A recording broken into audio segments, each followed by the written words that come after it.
Yan ho bang kontraktor? Ano pong pangalan ng kontraktor? Golden Years Construction po. Sino po ang rehistradong pangalan na may-ari nito? Bine-verify po natin ngayon sa SEC pero ang lumalabas pong pangalan na nung nakausap po namin yung representative isang Joel Ku po, Engineer Joel Ku ang lumalabas na pangalan po. Pero under verification po kami. So we hope that within the day makuha na po namin yung mga verified documents from SEC. Okay. At ito po ang kanilang ang isa lang pong proyekto in the city. Wala na pong iba. As of now po, yun lang po yung nakita natin pero we are still in the process of investigation at i-check po natin lahat ng files natin kung meron pa po silang ibang project dito dahil wala pa po silang naibigay sa amin na documents aside from certain documents na pinasa nila sa amin na wala pa naman po doon nakalabas kung ilan yung mga projects nila dito sa Angeles. Okay. Yan ho bang ganyan may bond na binibigay sa city government? Kasalukuyan po, pondo po ng LGU ang ginagamit pa lang as of now. Sa pagkakaalam ko, hindi ko po alam kung meron na pong assistance from the national government. Pero we will inform you po once I get that information. Hindi. Wala siyang construction bond bago siya makakuha ng... Walang pong ganun dyan sa inyong LGU?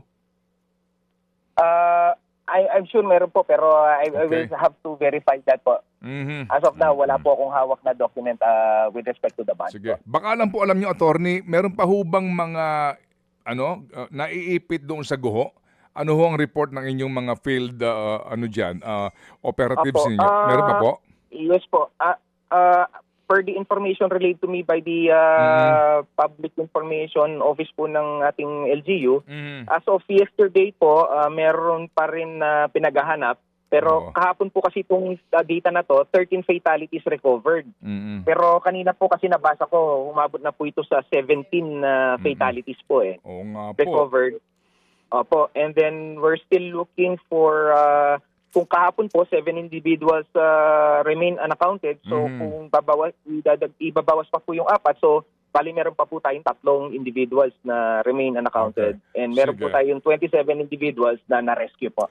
Okay. This is reckless imprudence resulting to multiple homicide, attorney? Tama po. Tama po. Okay. How soon can you file the case in court? I think...